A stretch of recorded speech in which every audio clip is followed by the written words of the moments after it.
Hey everyone. So I decided to make this video because I noticed that a lot of people are struggling to pick a solo class and are also struggling to figure out how to multi-class out of their classes. So I decided to rank each classes in terms of both ways, right? So how good they are as a solo class, just picking up that class and level it up to the level cap, and how good they are as a multi-class option as well, right? So we're gonna cover both aspects for each class here. Starting on tier C, and here we have the Ranger. I'm afraid that the Ranger is just a little bit out of luck because pretty much everything the Ranger does, a fighter can do better. Like, and their spell list is just pretty shallow, right? Uh, a Paladin, for example, gets spells as well, and they are like just way better in terms of like spell quality overall, right? The Ranger do have some interesting things in the Gloomstalker. I would say it's pretty much the only viable subclass for the Ranger, right? And keep in mind, we're ranking everything here for Tactician, right? We're not talking about Balanced, we're not talking about Explorer, you can play whatever you want there. But for Tactician, you want at least a little bit of min-maxing, a little bit of building your character carefully to make sure it lives up against the challenge that the game offers you, right? So when it comes to that concept, I think the Ranger kind of fails, right? It just doesn't do enough for me to consider it as a great class, both in terms of a solo class. Like if you level up Ranger to level 12, you really don't get a ton of interesting things at all. That other class also don't do not. That other class gets better, right? Again, the fighter pretty much does almost everything a Ranger does, but better, right? Same for the Paladin. But there are some interesting multi-class options for the Ranger when it comes to Rogue, when it comes to, sometimes Bard also works well, the fighter itself. Okay? So I'm putting it at a C tier. I don't think Ranger is like a D tier. If you didn't have enough, versatility for those classes as a multi-class option, it would probably go into D tier, but C tier is good enough for the Ranger for now. And now we have the Druid, actually above the Ranger, of course.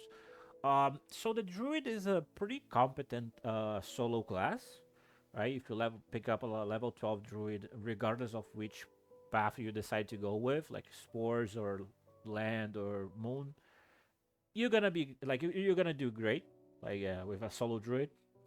But I'm putting it at C tier because it just doesn't have enough things to multi-class into. There are a lot of interactions that you see at tabletop D&D that you do not see here at Baldur's Gate 3, right? And for that reason, multi-classing out of Druid and into Druid, it's a little bit tough. With some exceptions, like for example, the Monk actually has a pretty amazing build with Druid level 2, right? And they do have some synergy. Druid is a Wisdom caster, and the Halo of Spores from the Path of Spores, it's really good with the Monk. Like it adds a lot of things to the class. So there are some options there, but it's just not as many options as other class get. It's just not as versatile as other classes like Rogue or Fighter or Warlock, right? Or Bard. So C tier, I believe it's a good spot for it. Now B tier, I wanna put at the top, probably Rogue, right? The problem with Rogue is the opposite as for the Druids, right? Rogue actually has a ton of amazing options as a multi-class feature, right? Because of Thief. Like level 3 Rogue, you get the Thief subclass, and it already gives you an extra bonus action. And this is probably one of the best features in the game, I want to say. Um, like maybe action surge is better, maybe there are like meta magic's better, I don't know, but it's probably up there in terms of features for a build. Like you can do so much with an extra bonus action. The fact that you're already rogue level 3 already gives you cunning action, right? So it gives you dash as a bonus action, it gives you hide as a bonus action, disengage as a bonus action. You already have a way to spend that extra bonus action that you get as a thief. But you can also go further, right? If you are a monk, you can do an additional unarmed strike after your attack. You can also activate flurry of blows again, right? There are a lot of options there, right? And if you're a sorcerer, you get an extra bonus action that you can use in order to cast another spell with quicken meta magic feature. So there are a lot of things you can do with the extra bonus action that rule gives, and that's amazing to like being able to give that just at a 3 level spend, like we just like not that much honestly. But I have to put Rogue at PE because it is just not the best class to level up at level 12, right? The only thing you get is reliable talent, which is great. Don't get me wrong, reliable talent is pretty cool, but it's not gonna help you with like dealing with the bigger challenges at Tactician. And like the extra sneak attack dice, it's not really doing it, right? Now when compared to other awesome options that other classes have, right? So B tier is a good spot for the roll. Now after the roll, I want to say probably gonna go with the cleric. So the cleric is an amazing single, like a solo class, right? You can level 12 cleric, and it's gonna be good because by itself, the cleric is an amazing spellcaster, right? Its spell list is pretty good. It has one of the best spells in the game, in my opinion, which is Spirit Guardians. Like helps you control the battlefield and damage the enemies twice at the same time, and it's one of the only ways to weaponize your movement in the game, right? That spell is busted. You should try it out. It also has spiritual weapon, which is amazing. It has a ton of really great spells, right? So you can't really go wrong with a level 12 cleric. Regardless if you want to build it more in terms of support or in terms of a blaster caster, like there you have a lot of options. And clerics get armor proficiency, which is amazing as well, right? They don't need to multi-class for it. They don't need to get talent to waste feats on it. So yeah, I mean clerics are B tier because even though they are an amazing solo class, they don't get a ton of multi-class options as other classes get, right? Sure, you have a ton of synergy with Paladin. Thunderous Might with the Tempest Domain, awesome synergy. You have some there here and there, but it's not quite at the same level as other classes get. So B tier it is. Now I want to say probably after the cleric, even the wizard, right? I would never expect to put wizard anywhere below A on a D&D based game, but here we are, right? The problem with the wizard in this game is one, it doesn't have a ton of synergy with other classes because it's an intelligence caster, right? And also, the game stops at level 12, like that's the level cap for Baldur's Gate 3. The power creep for wizards kind of started at level like 10 plus, right? So the idea is that the wizard gets insanely strong at level 16, 17 stuff with D&D in general because of how many options they have, how many spells they get, right? They tend to be one of the most busted classes in D&D overall, but the fact that the level cap is at 12 kind of hinders them a little bit. So, like, if you want to make a level 12 wizard, like a pure caster wizard, that's awesome. Awesome. You're probably gonna destroy the game, like with that alone, right? As long as you pick the right spells, as long as you pick the right school, like for example, right now there's a spell who is really broken, which is auto is resistible dance. I thought they would nerf it on this patch. They did not. So you can abuse that with the enchantment school. There's a lot of things you can do with the wizard, right? But multi-classing is definitely not the best. So B tier. Now let's go to A tier, which I'm gonna start with the monk. Again, same as the wizard, kind of the opposite problem, right? But not a problem for the monks, of course, which is the fact that the game caps at level 12 makes it so that the monk doesn't have time to really suffer from diminishing returns, which they do suffer from in D&D, right? Level 15, level 16 is not great for monks because the way the game scale, it just doesn't work with unarmed strike in general and with the monk talents, right? So usually the monk tends to be one of the weakest classes in D&D. Not the case for Baldur's Gate 3, both because of the way the game caps its level at 12 and because of the amount of stuff in terms of feats and equipments that work with monk, right? For example, again, I thought they would nerf Tyrant Brawler like in on patch 2. They did not. Like the way that this talent works with the monk is just insane, right? It just adds a pile of damage that out of nowhere, you know. So from level 5 onwards, you have extra attack and Tavern Brawler, and you're pretty much adding double your strength modifier to your attacks plus your standard attack. Like, so you're doing way too much damage, right? And if you add some rogue levels there to get an extra bonus attack, man, you're just destroying everything, right? So the way the monk scale in this game is very different from the way it scales in the overall, right? In tabletop.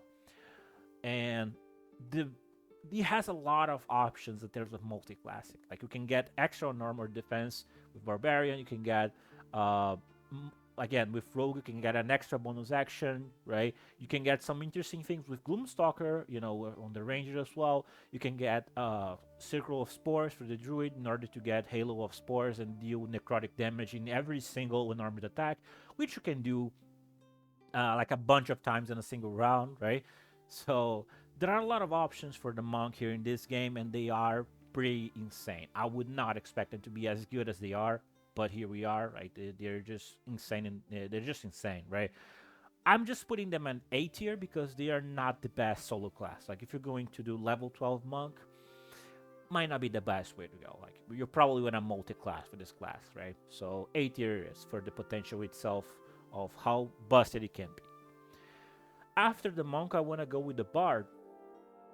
So again, another amazing class, a ton of unique options, but the thing with bards is they're just not the best solo class. Like, they're good, they'll always be good because of the way they interact with the team, right? They provide a ton of support just using the bard inspiration alone, and Song of Rest is also amazing, right? But they are a very front-loaded class. There are tons of things that you can get with just a few levels of bard, right? And you don't need to go too deep for them. So that's why I want to put them in A tier, because even though they bring a ton of stuff, you know, for pretty much every single class, right? They are not the best solo class in the game by any means. In Tactician, you can do a make a level 12 bard, but you're probably gonna rely on autos irresistible dance as well, right? You're probably gonna do that because, I mean, why wouldn't you, right? And other than that, you're gonna be supporting your allies. There are some very good spells as well, you know. And College of Swords, you can get a ton of flourishes, but again, you could do better if you multi-class the part with other classes. Like, you're gonna wanna go with College of Swords, you can multi-class into fighter, like, to get an action surge and get another flourish, right? So there are a lot of interesting options with Bard, and I feel like this is another class that works better if you multi-class it, right? So that's why I'm putting it at A tier. After the Bard, I want to say the Warlock. So Warlocks are also really, really strong, but what really brings them a little bit down in terms of like casters is the fact that they really do not have as many spells. Like, their third spell slot, they get at level 11. Like, just by the end of the game, right? So that's way too late, in my opinion.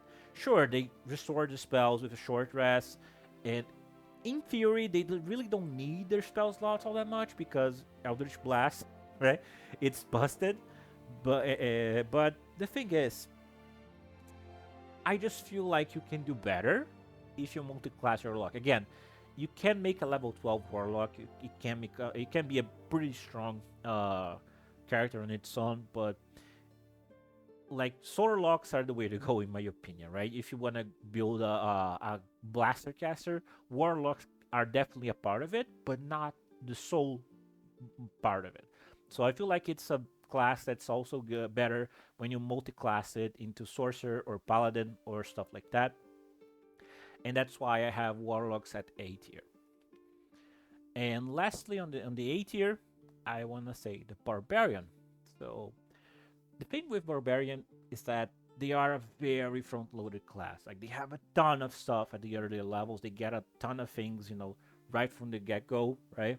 So there are a lot of builds who just use like level 2 Barbarian to get unarmored defense and reckless attack. You don't even need rage for certain builds, right? They just get a ton of stuff right from the get-go, and that makes them really strong at the earlier levels. And that also helps them being an amazing multi-class option. Like you want to go, you can go on the later levels with barbarian as well. If especially if you are a half orc, like I've seen, I've made myself a build with like barbarian level 9 and fighter level 3 champion to get like a ton of critical hits.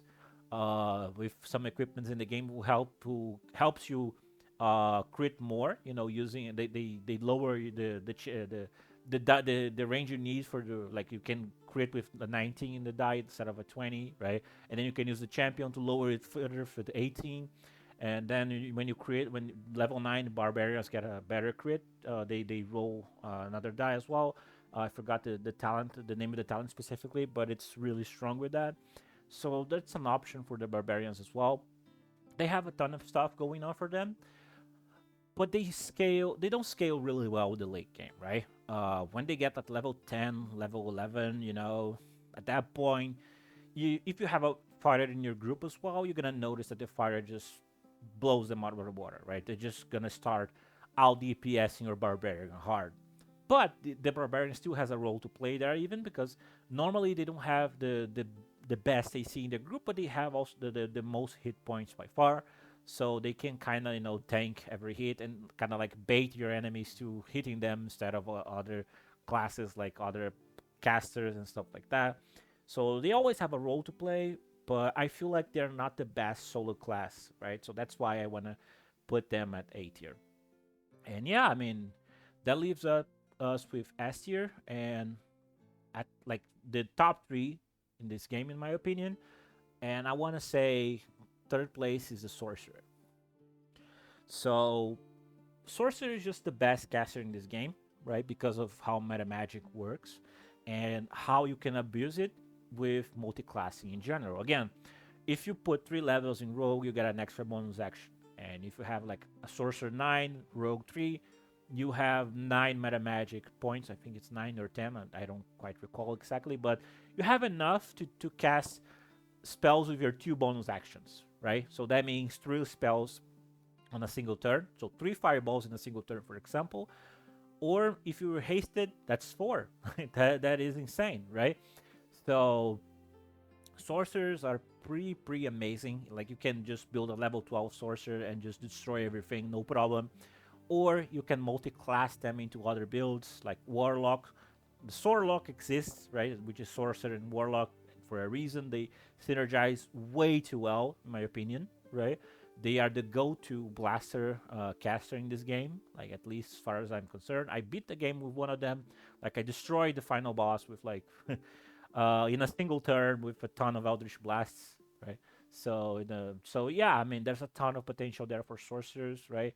Way more than I see for other casters, right? But yeah, I mean, they're just so that good. They're just good at either as a solo class or multi-class, whatever you want to do. Sorcerer is the go-to caster there, right? And then we have the Paladin.